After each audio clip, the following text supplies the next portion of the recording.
자, 여러분, 최근에 중국에서 백인들의 정자를 사겠다, 정자를 돈을 주고 사겠다라는 식으로 소위 골드미스들의 원정 임신 문화가 상당히 유행을 하고 있다라고 합니다. 자, 여기도 한번 보세요. 중국 남편 대신에 서양 남자들의 정자로 아이를 낳자라는 독특한 바람이 불고 있다라는 뉴스 기사가 실제로 해외에서 나오고 있죠. 자, 이 문제에 대해서 우리 시청자 여러분들의 생각은 어떠십니까? 그렇죠. 마냥 우리가 쉽게 결론을 내릴 수 있는 주제는 아닌 것 같습니다.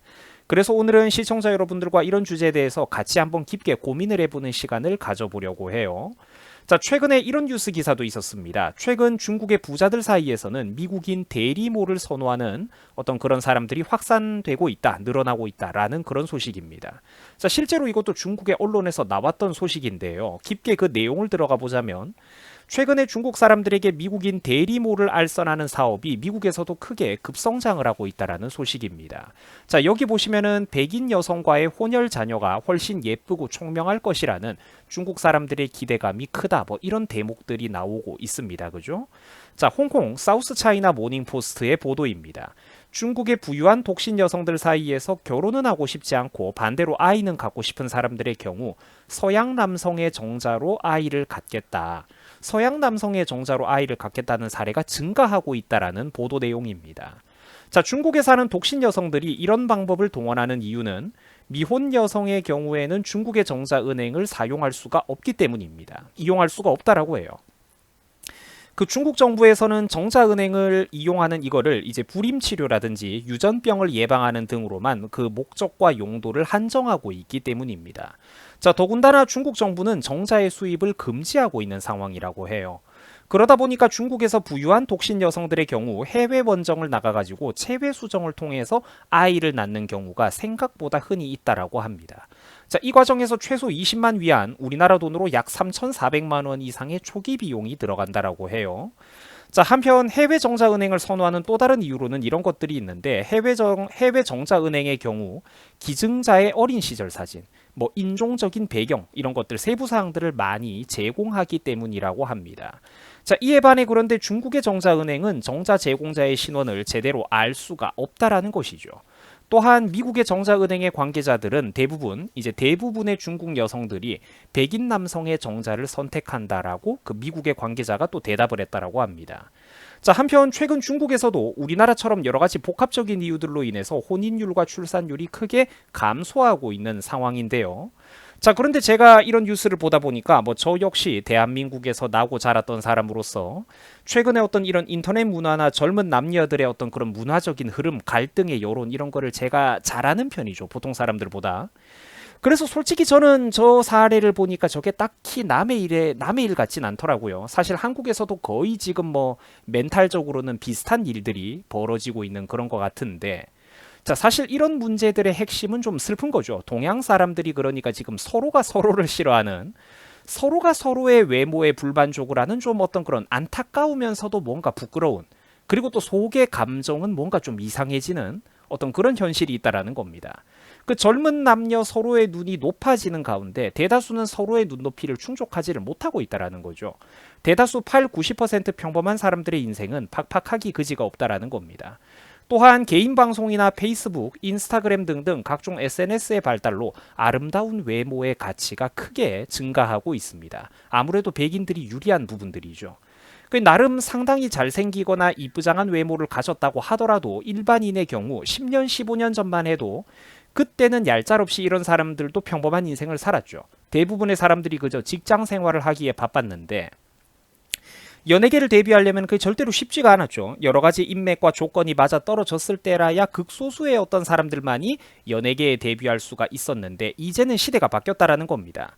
나름대로 어떤 매력을 가지고 있는 개개인들이 자기 매력을 뽐내고 활용하기가 훨씬 더 쉬워졌다라는 거예요. 그런 세상이 온 거죠. 굳이 그러니까 가혹한 을의 입장을 자처하면서 고개 숙이고 갑질당해가며 어떤 방송계와 연예계를 굽실거릴 필요가 없게 됐다라는 거예요. 일반인 인플루언서들 중에서도 크게 이렇게 성공한 사람들이 속속 등장하고 있죠. 그들 스스로가 오히려 현대사회에서는 상품과 서비스를 팔아야 되는 기업들에게 오히려 갑의 입장이 되는 경우도 흔하게 나오고 있습니다. 어쨌든 자기 매력과 능력이 있는 사람들은 인스타그램 등 사실상의 광고 모델, 홍보 모델이 되어서 협찬과 후원을 받을 수도 있게 된 시대가 온 거죠. 즉 다시 말해가지고 보편적인 경우를 가정했을 때 옛날보다 공부의 가치가 많이 떨어지고 있는 반면 반대로 타고난 외모나 매력의 가치, 외모나 매력의 가치는 어마어마하게 지금 증가하고 있다라는 거예요. 지금 이게 어떤 현실이라는 거죠. 자, 그래서 제가 직접 사진으로 예시를 보여드릴까봐 혹시나 저작권이라든지 당사자들에게 좀 문제가 생길까봐 관뒀습니다만 아마 시청자분들께서도 그 백인 혼혈 아이들 얼마나 이쁘고 잘생겼는지 잘 아실 거예요. 특히 이제 아동복 모델이라든지 이런 모델 같은 경우를 보면은 얘네들이 참 얼마나 이쁘고 귀엽게 생겼는지 다들 한 번쯤 보셨을 겁니다. 딱히 아빠나 엄마가 대단한 미남 미녀가 아닌데도 불구하고 그 자녀는 굉장히 그렇게 이쁘거나 귀공자처럼 나오는 경우들이 있죠. 물론 100%는 아니겠지만 아무래도 그 비율이 한국인 부부들끼리 만났을 때보다 혼혈해서 그런 이쁘고 잘생긴 자식이 나올 비율이 높은 거는 사실인 것 같아요. 자, 그래갖고 당장 우리가 구글에서 어떤 혼혈 아이들이라고 여러분들이 검색만 해보셔도 어린 나이에 벌써부터 이 진짜 밝은 미래가 후광이 비치는 애들이 막 이렇게 여러 보입니다. 여자애들 같은 경우에는 진짜 무슨 디즈니 만화나 동화책 속에 나올 만한 그런 인형처럼 생긴 애들이 있어요. 그리고 남자애들도 참 얼마나 이쁘게 생겼는지 눈이 크고 시원시원하게 그리고 이쁘장하게 잘생긴 애들이 많습니다. 참 제가 안타깝지만 평범한 남자들과 비교를 했을 때 그 학창 시절이라든지 인생이 앞으로 걔들이 얼마나 어떤 편안하고 주변 사람들에게 사랑받는 인생을 살면서 이렇게 자라나게 될지 그게 뻔히 보인다라는 거죠. 보통의 평범한 남자들이 그런 삶을 살 수 있냐면 솔직히 대부분의 남자들은 그런 사랑받는 인생을 살지 못하거든요. 그리고 또 실제로 이런 애들은 어린 나이에도 벌써부터 이제 인생의 진로가 잡히고 개척이 되는 겁니다. 아동복 모델 같은 걸로 실제로 큰 부가가치를 창출하면서 이 많은 돈을 벌고 고작 평범한 인생만큼 살아가기에도 우리 일반인들은 박터지게 경쟁을 해야 되고 발버둥을 쳐야 되는데 이런 애들은 어릴 때부터 너무나도 다른 삶의 궤적을 그려나가고 있다라는 것입니다. 최근 그래서 아시다시피 우리 한국이나 바로 옆에 중국 같은 경우에도 이 동아시아 국가 특유의 어떤 과도한 입시 경쟁, 수험 경쟁이 너무나도 치열하죠. 이 경제도 이래 저성장의 늪에 빠져가지고 최근 이래 우리나라나 중국이나 이렇게 허우적거리고 있습니다. 고용 자체가 적고 그저 월급 몇 푼 좀 더 받을 수 있는 양질의 일자리를 구하는 게 그야말로 박이 터지는 시대라는 거예요. 이때 평범한 대다수의 일반 젊은 남자들의 경우 나이만 젊다 뿐이지 실제로는 맨주먹밖에는 가지고 있는 게 아무것도 없습니다. 삶의 무게가 평범한 남자들은 굉장히 힘들고 고되다라는 거예요.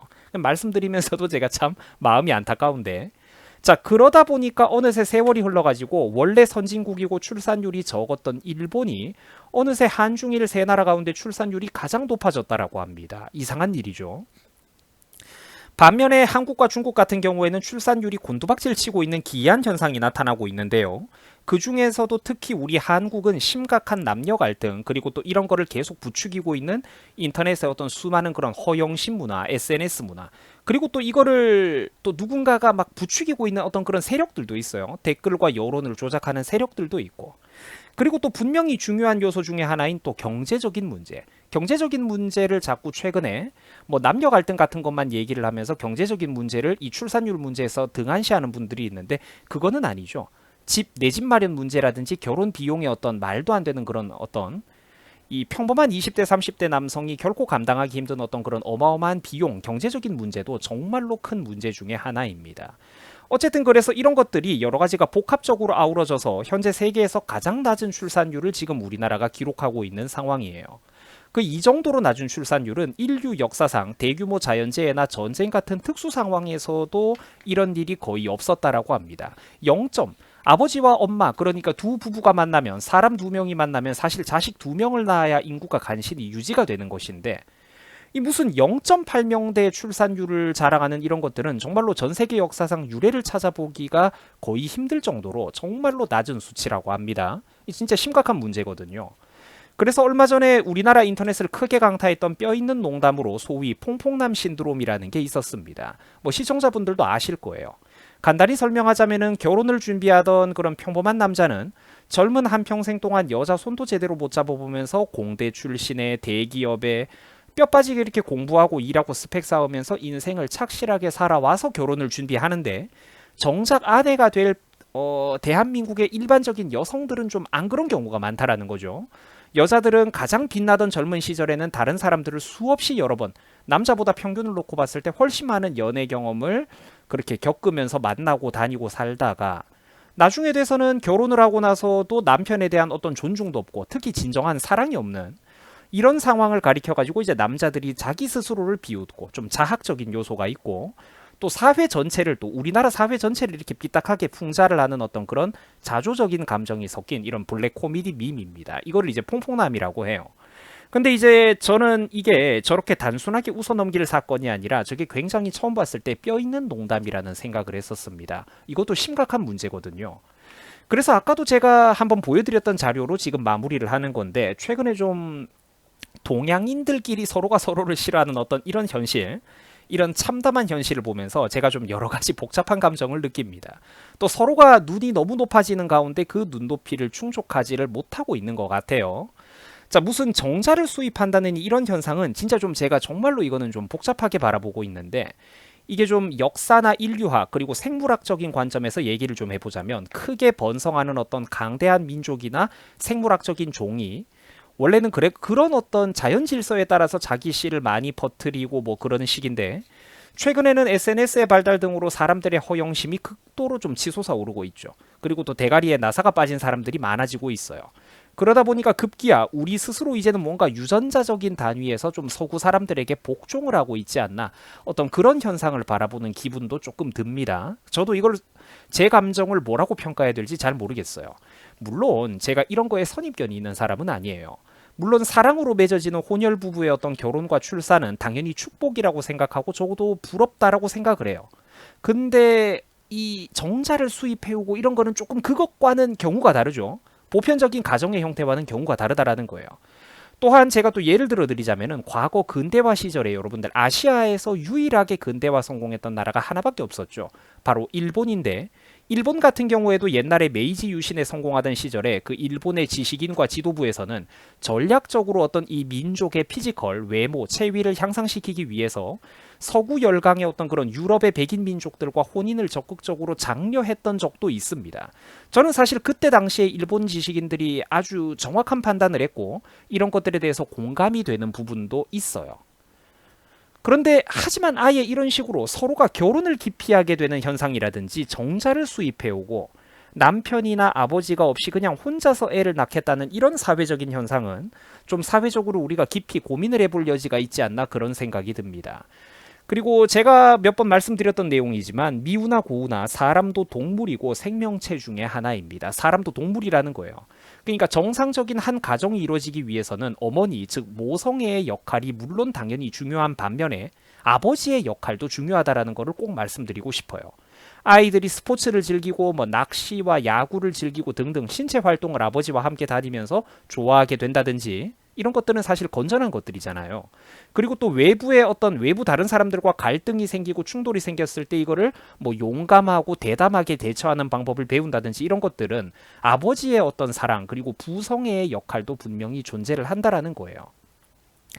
이런 것들도 한 인간의 자아가 구성되는 과정에서 정말 중요한 영역이고 이 부성애가 혹시나 부족하거나 결핍이 되었을 때, 이 부성애가 부족하거나 결핍이 되었을 때 그 한 아이가 자라나면서 정서적으로 나중에 어떤 영향을 받게 될 것인가. 이거 좀 많이 또 부정적으로 좀 안 좋은 그런 연구 자료들도 있고 또 우려의 목소리들이 나오거든요. 아들이 정상적인 어떤 강건한 아버지의 기풍을 물려받지 못했을 때 좀 약간 이 성향이 좀 우리가 좀 적은 어떤 생소한 성향으로 빠지게 된다든지 이런 것들도 있지 않습니까? 그죠? 뭐 그래서 오늘은 제가 뭔가 해답이나 결론을 단순하게 내려드릴 만한 그런 주제는 저도 아니라고 생각을 하고 시청자분들과 함께 그냥 이 주제에 대해서 다 같이 한번 깊이 고민을 해보는 인식을 제고하는 어떤 그런 자리를 한번 마련해 보고 싶었습니다. 이런 사회적인 흐름에 대해서 여러분들은 어떻게 생각을 하시나요? 뭔가 근데 참 민족적으로 스스로 어떤 이 좀 내르막길을 걷는 어떤 그런 행위를 우리가 반복하고 있는 것 같죠. 이 갈등의 실타래를 어디서부터 풀어야 될지 모르겠는데 여러분들은 어떻게 생각을 하십니까? 자, 시청자분들 수고하셨습니다. 주말 잘 보내시기 바랍니다.